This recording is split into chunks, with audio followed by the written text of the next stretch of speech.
Angela was so gracious. She invited us out to UCLA, and we asked her out to Watts, and she said yes. So that brings us here. That brings her here tonight. So I was looking to put together a bio, and I was just overwhelmed with all the stuff that you've done. You but don't have to get a bio. yeah. Well, Cheryl Ward, one of our WOJ trainees, has a bio. She says she's not gonna cry. She's gonna talk about you for a minute. Hello, my name is Cheryl Ward. Hi, welcome to WOJ's event. And bienvenidos para las personas que hablan español. Mi español no es muy bueno, pero yo enseñar español en cárcel. Yo en cárcel mucho largo tiempo, y es muy importante para mí hablar contigo, mi hermanas. So, bienvenidos. What can you say about Angela Davis? Angela Yvonne Davis. The stats on her are staggering. I printed 22 pages and tried to condense it, and that's just a little bit of what she's done. The statistics, simple statistics on her: Angela Yvonne Davis, occupation, academic, women's rights activist, scholar, civil rights activist. She was born January 26th, and that year went to Brandeis University, Humboldt, University of California, San Diego. She was born in Birmingham, Alabama. And for those of you who it's important, her sign is Aquarius. I said for those of you who it's important, her sign is Aquarius. Okay. She is the subject of a movie that's out called Free Angela and the Other Political Prisoners. And I'd just like to read some of the things about her. She was born in the year she was born, and back then, the climate, it said the climate in the city of Birmingham was extremely hostile towards blacks. While other black families began to move into houses near and around the Davis's residence, the whites around the neighborhood became furious and hostile. Vast measures were used against blacks to keep them out of the area. The most extreme measure was to bomb houses owned by blacks. And Mr. Walter Davis, before we set up, told me that, and I had never heard that ever. And for many years, Angela witnessed in horror as explosions took place around her neighborhood, and eventually people began to call the place she lived Dynamite Hill. She's an activist, a scholar, a writer for advocates, and who advocates for those who are oppressed.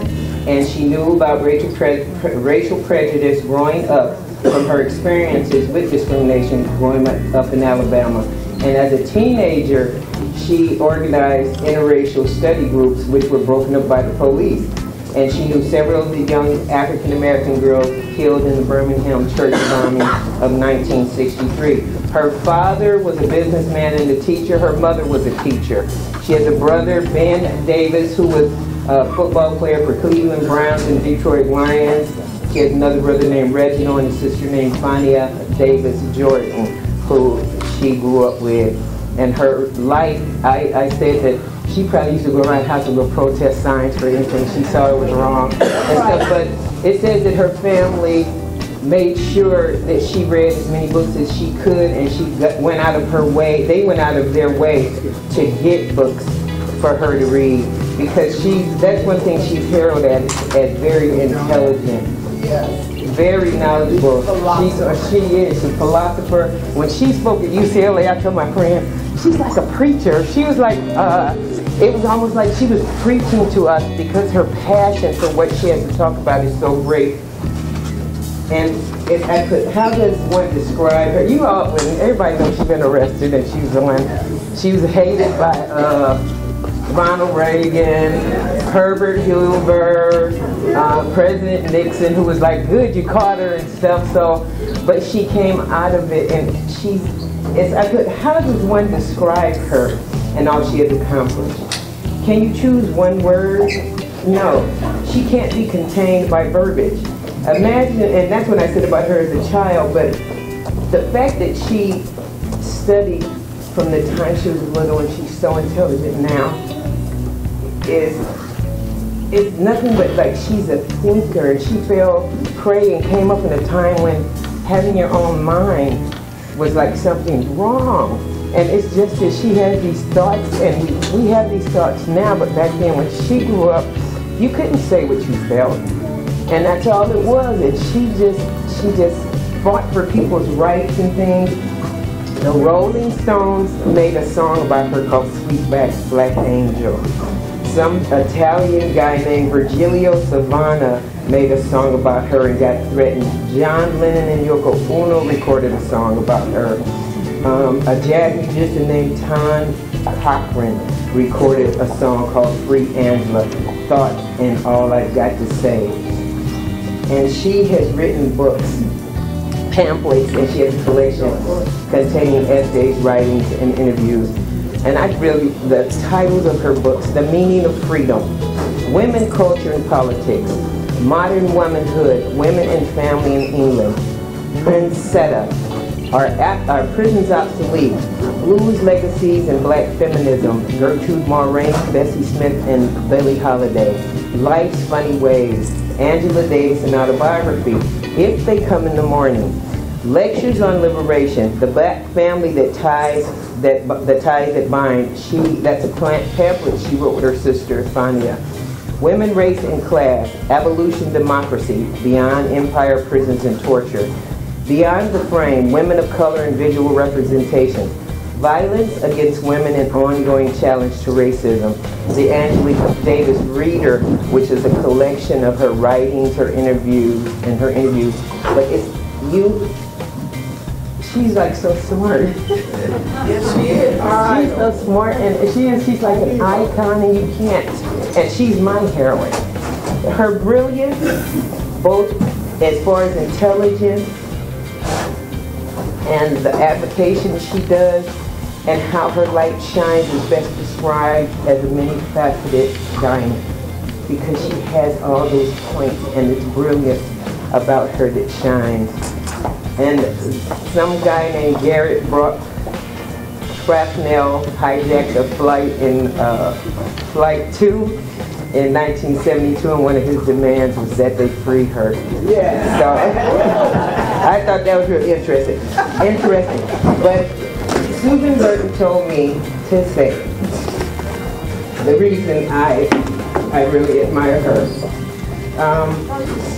I got out of prison last February.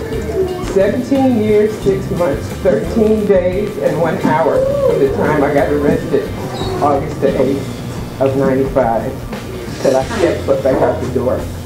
She spoke at Dublin, and I was there, I think, for 2 or 3 times until Constance Reese, our warden, stopped her from coming in. But the last thing that she said to us, she had just come back from the tour where she went around the world comparing prisons, and she had told us that Cuba allows the social worker to intervene between the mother and the child.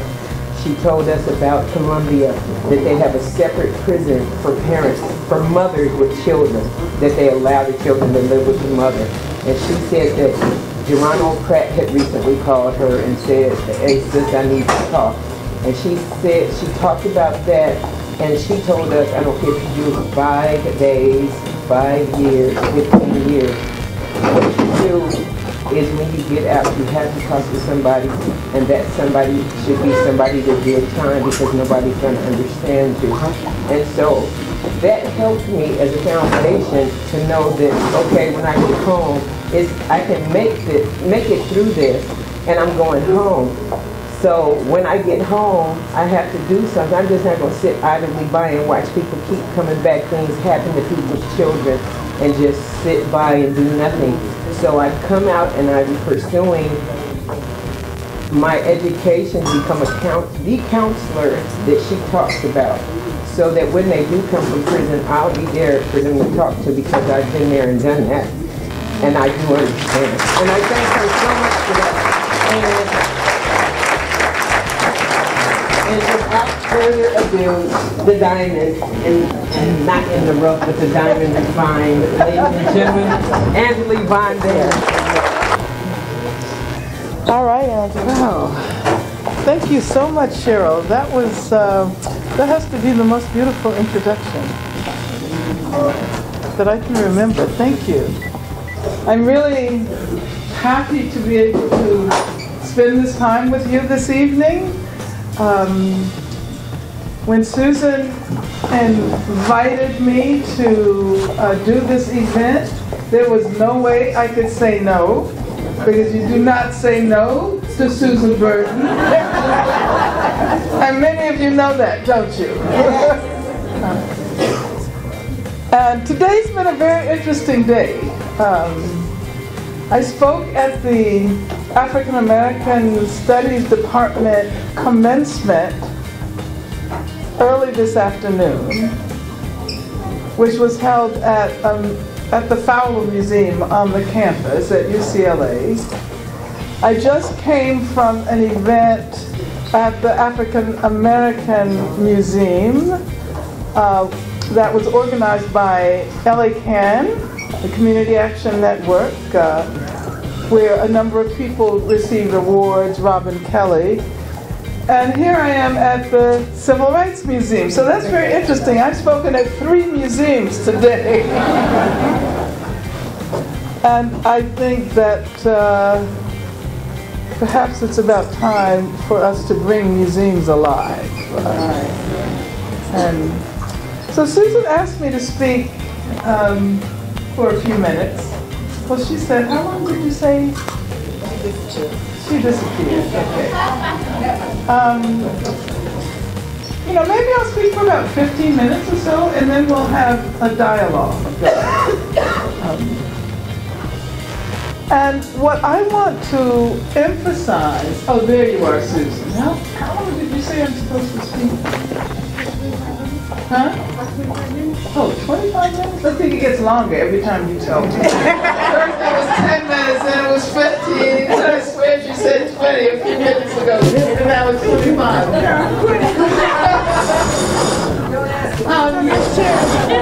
Let me see. I haven't quite decided what I'm going to talk about. But what I will tell you was that it was really wonderful speaking to the students who are graduating today.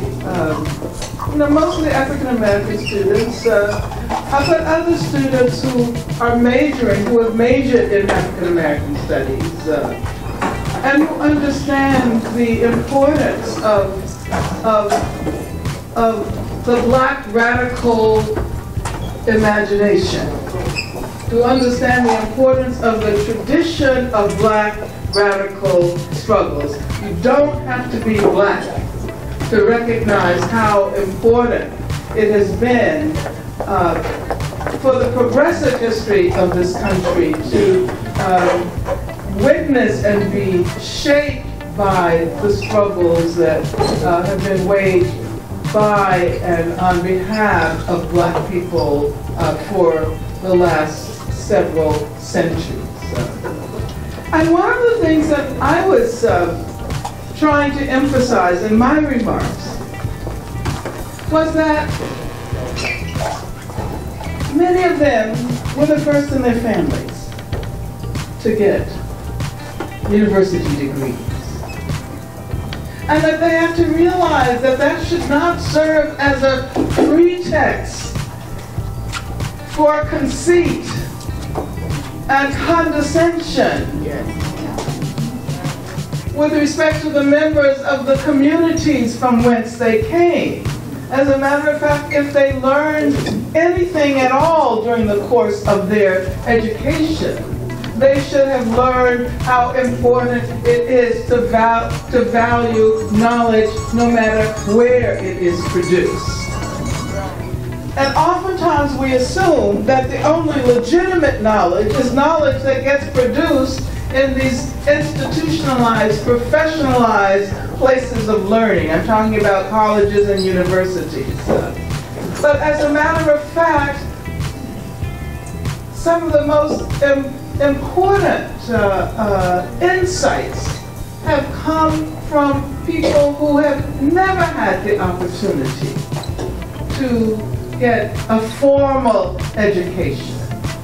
And so I was telling them that they had to learn how to value knowledge that gets produced in venues other than academic venues, other than the university. That's right. And knowledge that gets produced in the course of struggle. Yes. Hey, I see you everywhere. Knowledge that gets produced in the course of struggle. And I want to talk a little bit about that. I think that'll be the theme of my remarks. I want to make sure my timer is working so I know how long I've been speaking.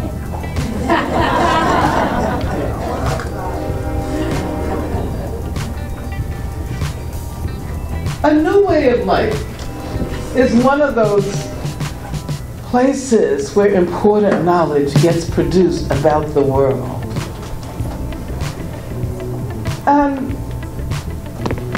Susan Burton is someone for whom I have the utmost respect because she has made us understand how important it is to look at the particular set of conditions surrounding the imprisonment of women.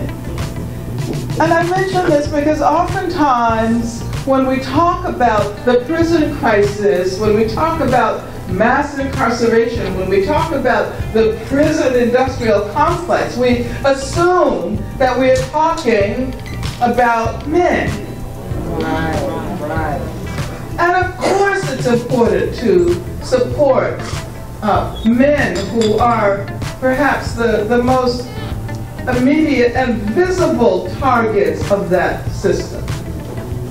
But if you ask about the ways in which women suffer as a result of this crisis that has been ongoing at least since the 80s, since the rise of global capitalism, since the proliferation of prisons all over the country, if you ask how women have been affected, first of all, you see that since that period, women constitute the fastest growing sector of the prison population, not only in California, but all over the country, and not only in this country, but in most parts of the world.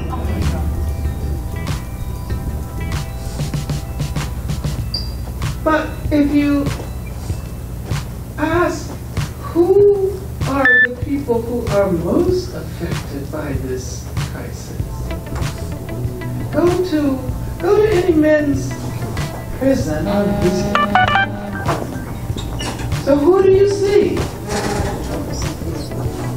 Who has to deal with the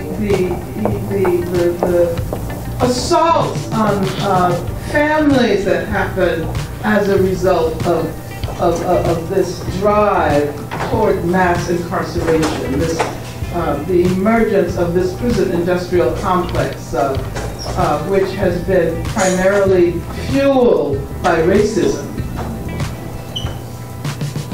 And of course, if one looks at the particular predicament of women, one begins to understand that that this prison crisis is about a great deal more than prison.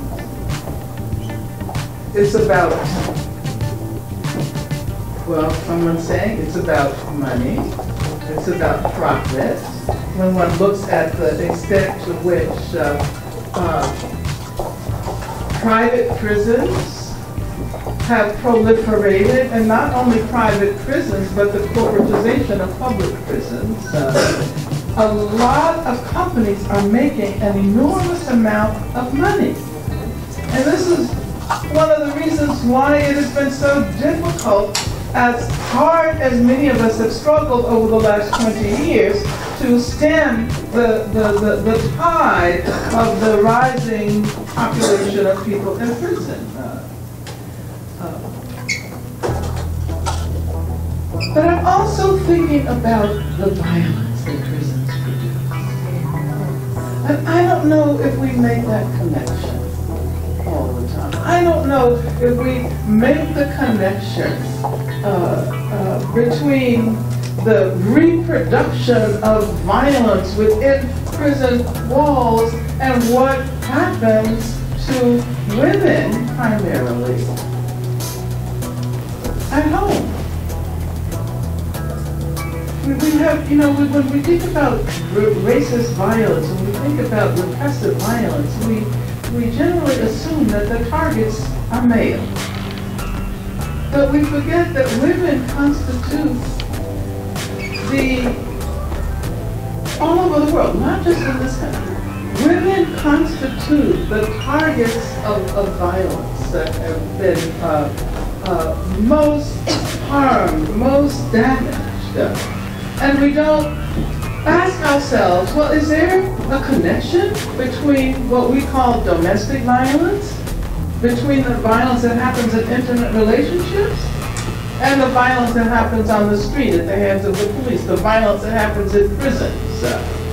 We don't ask that question. And when we look at the particular predicament of women in prison, we are compelled to ask those questions. We're compelled to begin to understand the interconnections and the linkages across issues. You see what I'm talking about? That we cannot assume that we can simply look at one issue and solve it, because it is linked to a whole web of issues. And violence is a question. It's a set of issues that are so complicated, that are so deeply rooted in our histories. When we, look at the history of racism in this country, it's a history of racist violence. I can tell you that I grew up in Birmingham, Alabama, and my very first childhood memories are memories of dynamite being exploded, of bombs going off across the street. And during that period, black people lived in a city in Birmingham which was literally under the reign of terror. Under a reign of terror. And because we've heard so much about terror, and the war against terror, and terrorism, and Islamophobia, and all of that, I think it's really important for us to recognize the extent to which violence is a part of the history of this country. Terror is a part of the history of this country. And so, when we begin to try to solve some of the problems facing us, such as the vast numbers of people behind bars, such as the problems posed by the collateral consequences of imprisonment. You get out of prison, and then there's always the box, right? So you all know about the Ban the Box campaign. All of us Anon pioneered that Ban the Box campaign several years ago. You recognize that you have to look at the backdrop. You have to understand the backdrop. And the backdrop is very complicated. And oftentimes people assume, well, we're not talking about college-educated people here, so we have to be very simple. And I think oftentimes it's the college-educated people who try to simplify things and assume that what you can do is isolate one thing from another and then analyze that and then think that you really understand the realities of what it is you're examining. And so I think that this is a period when we have to encourage popularization of complicated ways of understanding the world. And I say that remembering my experiences as an organizer right here in Los Angeles. I can tell you stories about black kids, teenagers who had never learned how to read. But then when we started talking about organizing for revolution, they took a book like Lenin's State and Revolution, which is not an easy book to read, and they worked with that text. I remember this one kid who struggled for months, and with a dictionary, it took him 5 days to read one page. But he learned how to read by reading that complicated text. And so don't let anybody tell you that people don't have the capacity to understand complexity, because this is a very complex world that we live in today. And if we assume that it's simple, and if we assume that problems can be solved simplistically, if we assume that we can solve these vast social problems in the same way that we go and, order, I don't know,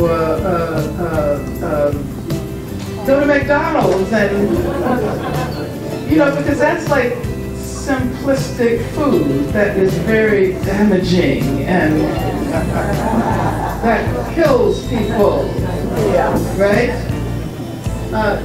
So we live in a fast food society. We assume that things are, if we're going to have solutions to problems, they have to emerge instantaneously.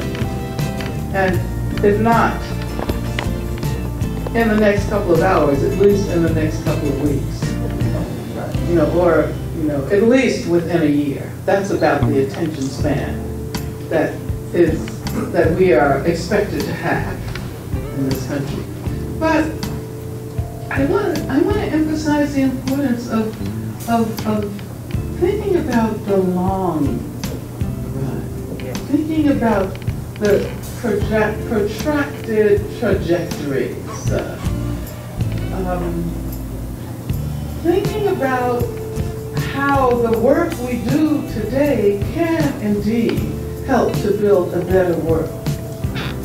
That better world may not be available for us to experience tomorrow, or even the next day.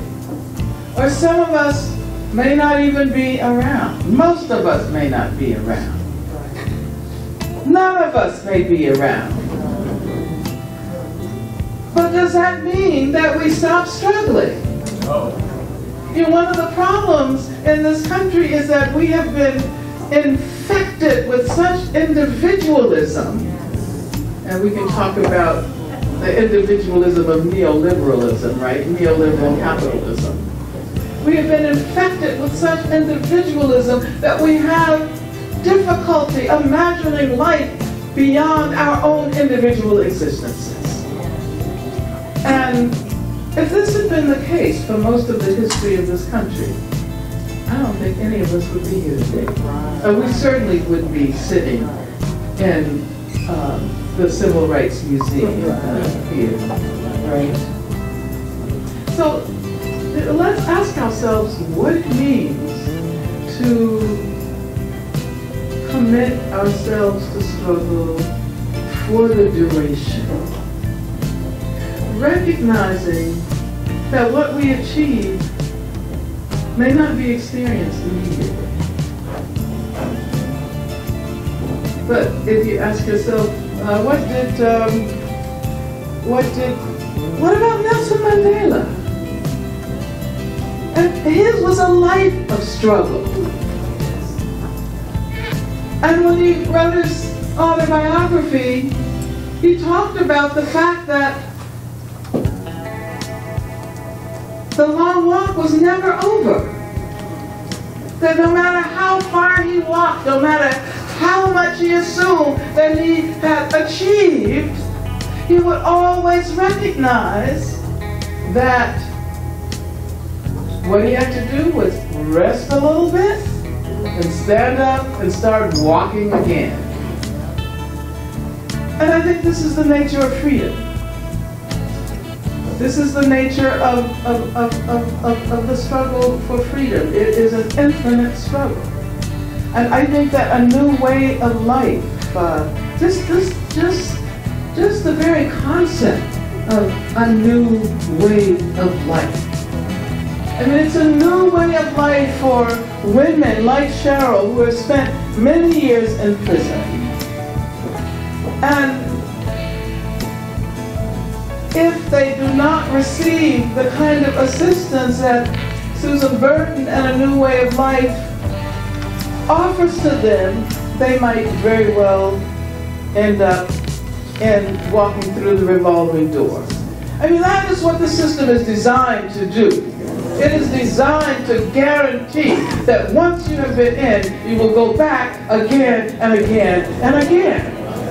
And so Susan Burton and A New Way of Life are saying that we will do everything we can to stop that cycle, to guarantee that women can acquire a new vision.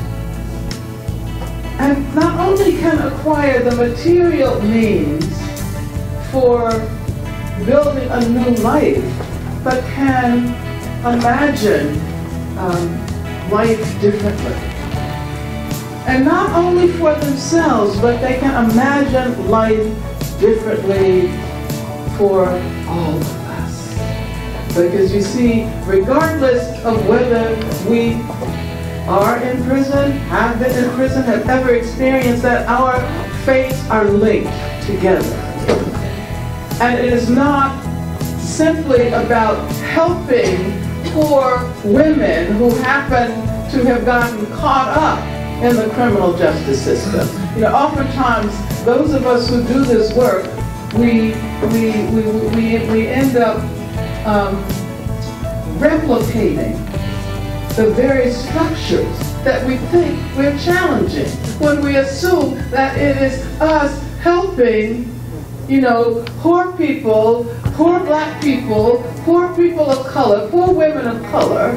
Then we replicate the very hierarchies that have to be crushed, from the very hierarchies from which we have to extricate ourselves. And I think I've probably been talking for, wow, I've been talking for 23 minutes.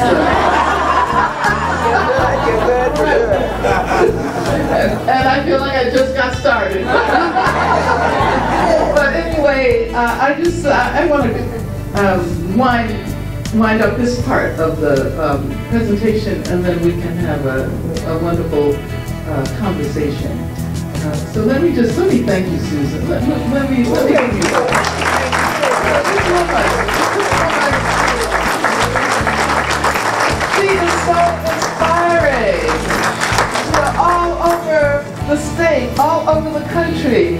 And, you know, you may be, are you going to Australia? Okay, we have to take you to Australia. So anyway, let me thank you for your... That's your invitation, right?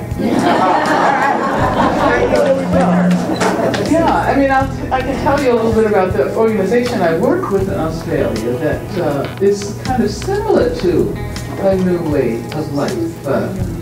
Yeah, so we'll work that out. Absolutely, yes. So anyway, thank you for your attention, and yeah, thank you.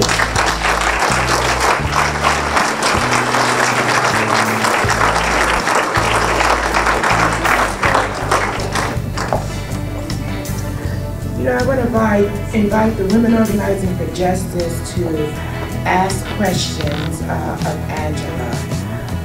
And when you ask the question, I'd like for you to actually say the number of years that you spent inside.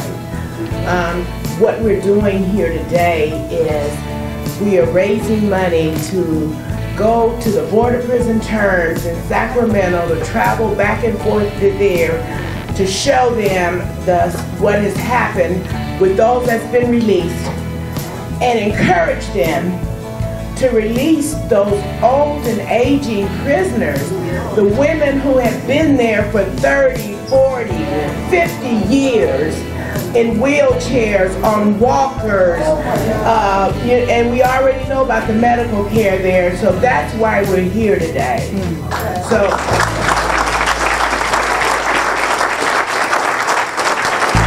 I want to invite you all to ask questions, but I get the first question.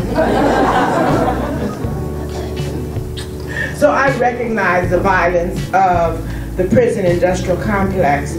I recognize how violently they came into our communities, called it a war on drugs, and literally chained and caged us as if going back into the jungles of Africa and rode it and herded us up and put us into buses instead of ships and incarcerated so many from this community and other communities like it across the nation. So my question is there a real rollback of the war on drugs? Is the tide shifting, and if so, in whose favor?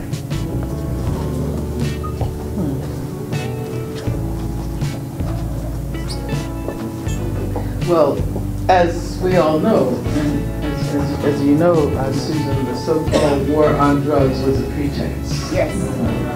And what's very interesting is that this war on drugs was developed at the same time as the pharmaceutical industry was on the rise. Yes. And so if you look at the connection between the licit drugs, legal drugs, and illicit drugs, you begin to understand the extent to which money, the whole, capitalist system is very much a part of this. Now, the question is whether or not things are changing. We heard the Obama administration announce that they want to try to begin to do something about the vastly disproportionate sentences, the racially inspired differentials between, crack cocaine and powder cocaine. Yeah, and they also talked about my brother's keeper, and I want to know about my sister's helper. That's right. Yeah, no, you're absolutely right. You see, one of the problems that often emerges is that when we are offered the solutions reproduce the problems. And this is an instance in which, when Eric Holder, for example, also talked about the fact that people who are no longer under the control of any criminal justice agency should not be denied the right to vote. And so a lot of people said, great, finally. But if you look at the implication of what he was saying, it is that people who are under the control of the criminal justice agencies should be denied the right to vote. Exactly. So we have to be very careful. And many people were excited about the fact that Obama finally decided to say something about the mass incarceration, and then he comes up with my brother's keeper. And I think that's good, but it's not enough. We cannot assume that women are to be completely left out of any plans for any effort to address the impact of the prison industrial complex. And my sense would be that we not only have to deal with the situation of women in prison, and women who have been in prison and who suffer the collateral consequences of imprisonment once they are free, but we also have to look at the extent to which women have been targeted, as I was saying before, by the mass arrest of black men. It's not something, you can't simply say that you're going to address one part of the problem. Because in only addressing one part of the problem, you're allowing the whole problem to continue to reproduce itself. So I say that we have to push the administration. And when I was speaking at UCLA a couple of weeks ago, I was talking about the fact that that you have all of these conservatives now who are jumping on the bandwagon. You have like Newt Gingrich and Grover Norquist and Jeb Bush,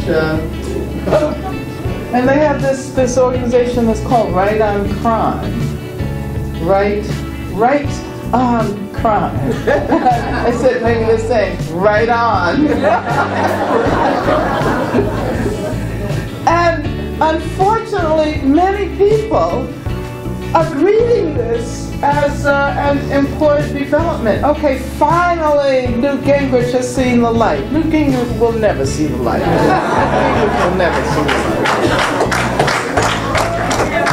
And when you look at it more closely, you see that what they are interested in is dismantling what is the largest government experiment outside of the military, the largest government project. Therefore, small government. So that means that they would not be willing to call for the reinvestment of resources and funds into the kinds of institutions that we need in order to guarantee that we can eventually abolish the prison industrial complex.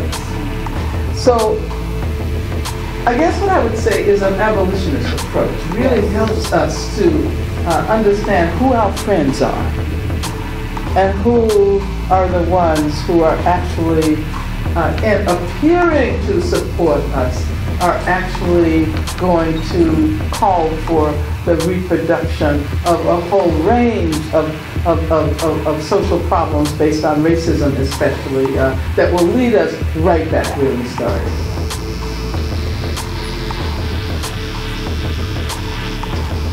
Okay. WJ, what's the question? What's going on?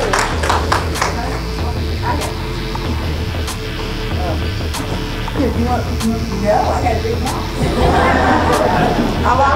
My name is Carlita, and I served 32 years in prison. And I remember you talked about over-installation, where you said focus. Louder. I heard Ms. Davis speaking, and you said, like, I'm so nervous that the next word don't make no sense. But okay, let's get it together here. She spoke about hope and having hope. During that 32 years in prison, my question to you is this. I know political prisoner means this, if I'm understanding it correctly, because we understood it incorrectly in prison, that it was a way that politicians use their political power to keep us in prison. No matter what we did and how we did it, we still could not get out of prison. So I want to know, in terms of, I know what a political prisoner is, does that extend to that, where you say that you're being kept in prison because a politician or because somebody's going into office and don't want to let you out? And for 32 years, and along with so many other women, we worked so hard to get out, not wasting a day of that time, but we still could not get out. So do political prisoners extend to that?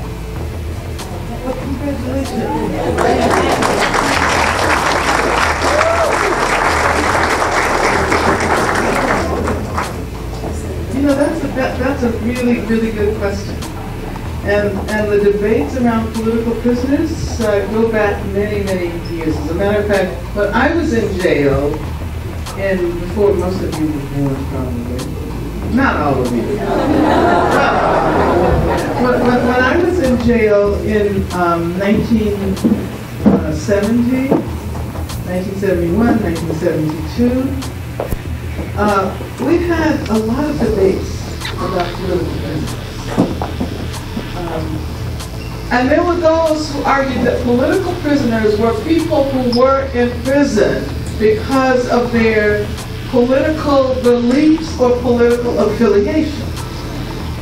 But that was a very limited definition of political prisoner. And thanks to people like George Jackson and many other prisoners, we began to rethink what that term political prisoner meant. And so we began to see that the institution itself is grounded in political repression. And as you pointed out, many politicians have made their career based on law and order ideology.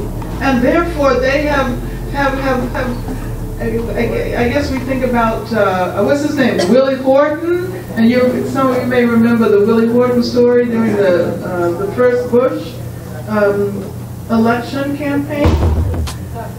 And so eventually we realized that we have to talk about more than people's individual political affiliations. We have to talk about the extent to which vast numbers of people, women and men behind bars, were targeted by a system of political repression. And as a matter of fact, I can tell you that when I got out of jail, we created an organization that tried to reflect that new understanding. And the name of the organization was the National Alliance Against Racist and Political Repression. And it has that kind of awkward long name because we wanted to make it very clear that it wasn't just about people who had gone to prison because of their political activities. It was about people who had become politicized while they were in prison. And therefore, someone like George Jackson, who was not political, so to speak, when he was arrested, but he became politicized and did an enormous amount of work in creating movements behind bars in California. And of course, George had been sentenced to 1 year to life. And many of you probably know his story, but he was convicted as a juvenile, as a youth, under the of having participated in a robbery that yielded $70. And so he was sentenced under the Youth Authority, then, what was called Youth, and got a sentence of 1 year to life, which meant that he could have gotten out for a year. But he ended up spending the rest of his life behind bars precisely because of the kinds of conditions that you're describing. And so I think that what is important for us to understand today is the extent to which the system, the entire system, is politically poised against the vast majority of people who are behind bars. We're talking about people of color, we're talking about black people, we're talking about Latinos, we're talking primarily about poor people. There are not very many rich people in prison. And if they do go to prison, they not only get out, but they have it good while they're inside. So absolutely, thank you so much for raising that question. I think we have to continue to talk about that in the 21st century. 21st century political prisoners.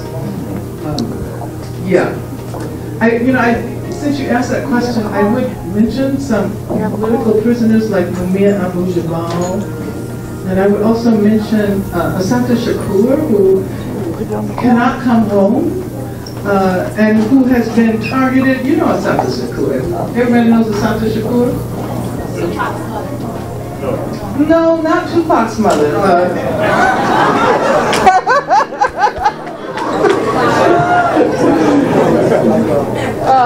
But Tupac's mom was also active in the Black Panther Party. But Assata is, she's in exile in Cuba.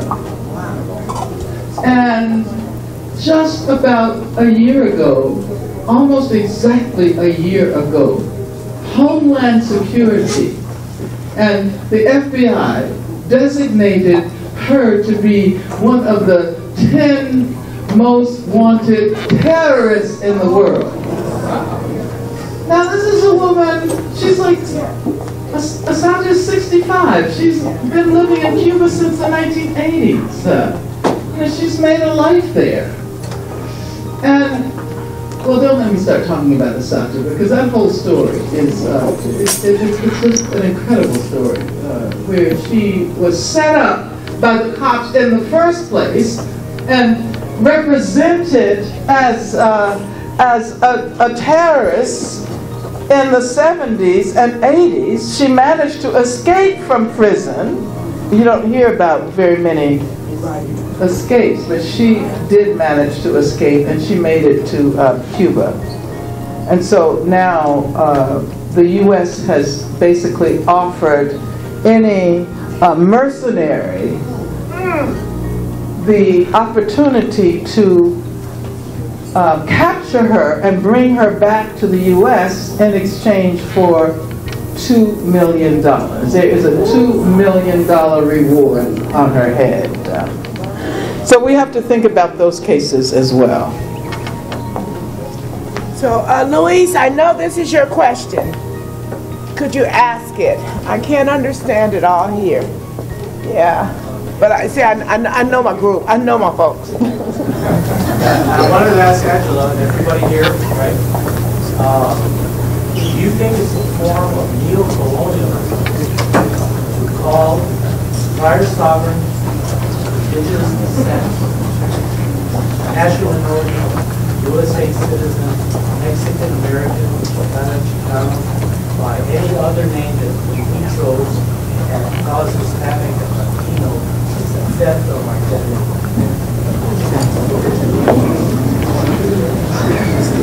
Well, we have to continue these struggles over identity categories. Yes. And they're ongoing. I totally understand the question that you're asking. And let me say that earlier today, when I was speaking at the commencement address, I was pointing out that it was great that finally there is a Department of African American Studies at UCLA. It's taken over 40 years to get Department of Studies. But I was saying, we have to think about the term African American. And I told this story about the first time I traveled out of the country. I was in Europe when I had just finished my first year at college. And in those days there weren't that many black folks from the US, in Paris. So somebody asked me where I was from, and I said I was from America. And so they looked at me and they said, North America or South America? And so I said that was a lesson to me. That, who gives the United States the right to colonize all of the Americas? Why are we America? Right. When there are so many countries, America is a hemisphere. Right. And when we refer to ourselves as African American, we're also participating in that colonization. Right. So,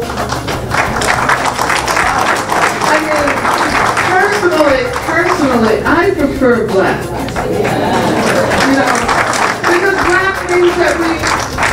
black means that we identify with with black people all over the world, and not only people of African descent, but there are people in South Asia, there are people all over the world who identify, there are people in Australia and New Zealand.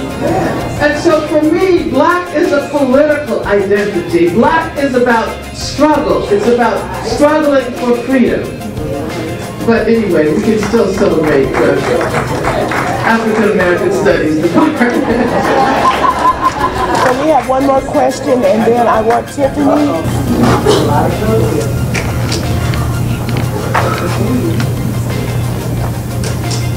Actually, I'm really moved by, in a bad way, about how judges, prosecutors, and police accept money and get money under the table to send young adults, black, men of color, women of color.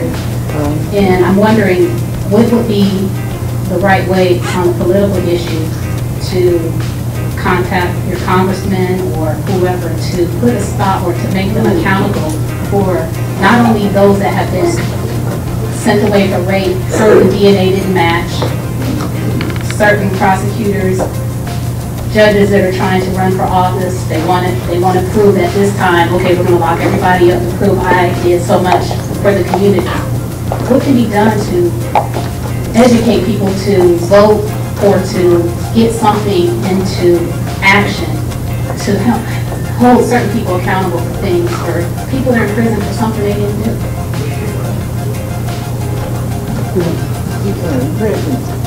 Yeah, a lot of people are in prison Yes. for something they didn't do. And I totally identify with your passion and your desire to see that whole corrupt system change, because it happens all over the country, and it happened to you. My mother was involved with a legal situation. I was 12 years old when she purchased houses, luxury cars, what have you. They waited till I was 16 to question me. I don't know if I'm not there to see the inside. They waited till I was 18. They came and locked me up. They had the same name. I did 6 years in federal prison for something I did. To prove that at her age, they had a Xerox copy of her picture. At her age, everything. There's no way. Well, but you see, and it's also racism. You know, racism is about a kind of exchangeability. Fungibility. It's like you need, I mean, this is what happened during the era of lynching. That if someone claimed that something had happened, then it didn't matter which black person did it, Yeah. or if anybody had done it at all. Yeah. Maybe no one did it. But, well, you know, absolutely. But it's not logical. It's not logical. And that's a part of the system. And I think that we have to recognize that that's also related to the fact that there are so many people in prison also who may have done what they were accused of doing, but they still don't deserve to be spending like 5, 10, 15, 20, 30 years. And so I think when we talk about innocence, it's really important to talk about innocence. But let's not allow innocence to do the work of consolidating a system that we really have to dismantle in toto. You see what I'm saying? So because we don't want to say that, okay, this person did not do the crime and therefore does not deserve the death penalty. But this person who did should get killed by the state. You see what I'm saying? So we have to be really careful about the ways in which we engage in that work. And I totally identify with you, and I think that, have you found a good lawyer? Actually, I tried many have you tried the National Lawyers Guild? The National Lawyers Guild? Contact the National Lawyers Guild. The National Black Conference of Black Lawyers, that's another organization. See, one of the problems now is that we don't have, you know, the kinds of organizations that used to be available. Everyone knew. And we have to begin to rebuild those infrastructures for our movements now. Because if we're going to do anything that is going to be transformative, bring about change, we have to have an infrastructure that will protect us. And also an infrastructure that can address the kinds of situations such as the one that you've, how long did you say you So you should sue. You should sue. You really need to sue. You need to find someone to help you bring a lawsuit. And speaking of lawsuits, congratulations. Here he is, Joshua. Come on up. Congratulations. Joshua, come on up. Joshua, come on up. Wow, that was so amazing. Yeah. That's a part of our infrastructure. Come on up, Joshua. He is so, he's so humble. Can you talk about? Hi. Yeah, talk about it a little bit. I'm sorry to put you on the spot. Yeah. Apology accepted. So the case was because one of the largest background check companies reported was expunged record, because what they did was, in order to increase profitability of their business, they would buy bulk data from different courthouses and do an instant background check. So you enter somebody's name in the computer, website, and they'll issue a background check right then and there. And people get denied employment, housing because of that. So we formed a class action, nationwide class action of 500,000 people, and sued them, and got the second largest FCRA background check settlements ever. Wow. And what's the changes you had made? Well, first, the background check company is no longer selling the instant background check anymore, and now background check companies all across the nation are basically making sure that expunged records are not reported as a result of this lawsuit. So stay with me, Josh. Stay with me, Josh. So I started down this trail in 1998, and it was primarily me. But I want to ask the staff of A New Way of Life to come up here and join me. And it grew and it grew and it grew. So I want the staff of A New Way of Life to come up and join me. This is what we look like. This is some of us.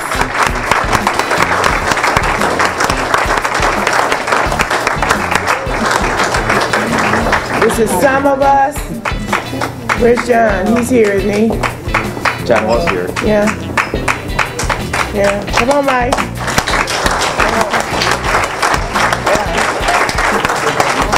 Come on. Yeah, come on. Wow. They're coming out the woodwork. Where's Pamela? Pam back here. Pam. Hi. Yeah. So this is some of us. And it's just such an honor to have a team of folks that are pushing it forward, fighting the good fight, that you can link with, and you can powerfully charge ahead. So stay right there. So I would like the residents of A New Way of Life to come up and join us.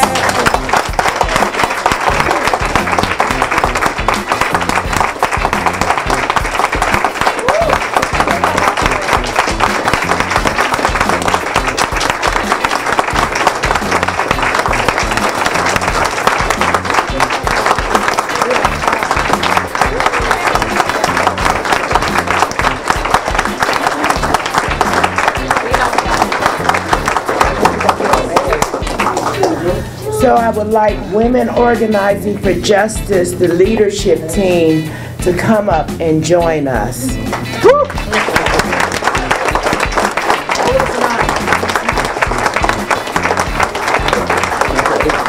In a minute, we all gonna be up here.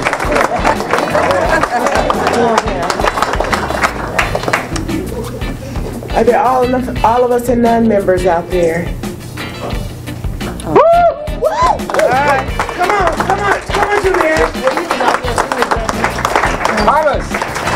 Where's Thomas? And Anna. Right there. Yeah. All right, so you're not a member, Thomas, huh? That's okay. So, Long Beach, yeah, Long Beach. Long Beach too, yeah. All of us are not, yeah. Yeah.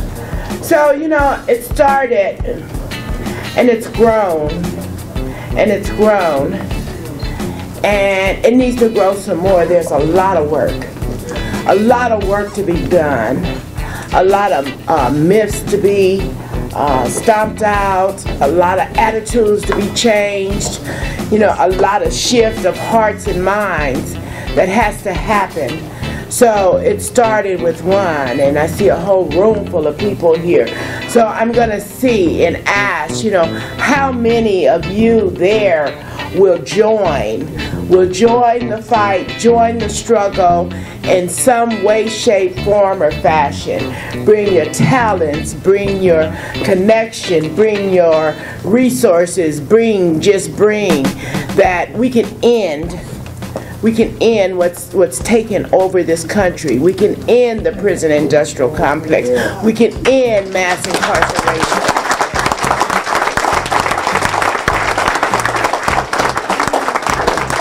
End racism. Yes, I said end racism. Right. Yeah. We can end it, but it starts, you know, with one, and it grows and it grows, and you are the one, right? I am the one. She is the one. So, you know, this your cue. That's my cue. So this is Tiffany. Yeah. That's right, Tiffany. Yeah. Former resident of New York, right? So I am Tiffany Johnson. I am a former resident of A New Way of Life. So when the residents came, I should have stepped up. I am an employee of A New Way of Life.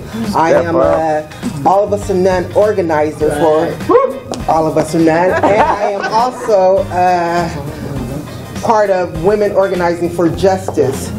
But before I became all of that, I was a felon. I was incarcerated, you know, and I was sentenced to 15 to life. I did 16 years on that 15 to life. So when you told us to come up, Women Organizing for Justice, come up with a question and stuff, and I'm sitting there, and all the questions I came up with, you had already answered them. So I'm sitting there and I'm thinking. But before I ask you this question, I want to come back to you guys, and Ms. Burton says there's a mass need for us as a community to go and fight for our families, our friends, our loved ones, our neighbors. And so All of Us Are None is doing that, but we need you. You know, we're in Long Beach, we're in Los Angeles, we're nationwide, but you guys all made it here tonight.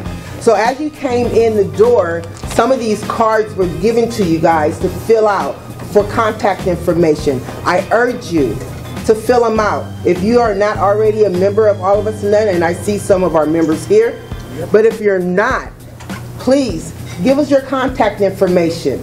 Let us contact you. Come to our meetings. We hold them once a month, every second Tuesday in Los Angeles, every second Thursday in Long Beach. We have leadership meetings. We are fighting the good fight. There's so much work to be done, and we need your help. You know, not only on Ban the Box, which is the removal of that terrible question on job applications, but on voter rights too. There's so many different initiatives that are coming up that are going to help formerly incarcerated people. Safe Neighborhood and School Act is coming up in November. We must start working now. Right. You know, and so we need your help to do the help the campaign, to walk the walk, to talk the talk, and go door to door. You know, and so I urge you. So my question to you, besides that little, come on, while you getting it, how do we begin to get our communities to organize the formerly incarcerated people? Because the formerly incarcerated people do not realize that they have a strong voice, and if we all band together, we can make a lot of things happen. So he says, how do we start grabbing our people and joining in to make this big difference in this world? Teach us. I could ask you to teach me. Well, We need a picture. I don't think there are any formulas. We just have to get out there and do the work. And like, Susan was saying, go door to door. Yes. Engage people. Think of yourselves as doing this work all the time. And that means that you engage people in conversations. You may have family members who may not be, on the train yet. Right. They may, it's so interesting that oftentimes people who have experienced incarceration are really reluctant to say that we need to abolish imprisonment as the dominant mode of punishment because they think they have seen the baddest people in the world behind bars, right? But that doesn't count the people who are really doing the damage to our lives. Right. And so we need to have those kinds of conversations all the time. Building a movement takes time. It does not happen overnight. It reminds me of Gandhi and his long haul and trying to make us. The long haul, absolutely. So just, you all have been doing the work. Yeah. So I see, I can't believe that within a very short period of time, the number of houses has increased from, how many houses were there when I first met you, Susan? There were 2. There were 2 houses, and now there are 5. Now there are 5.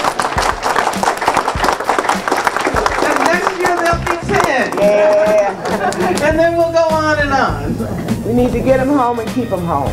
All right. Thank you. Please give Angela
Bye.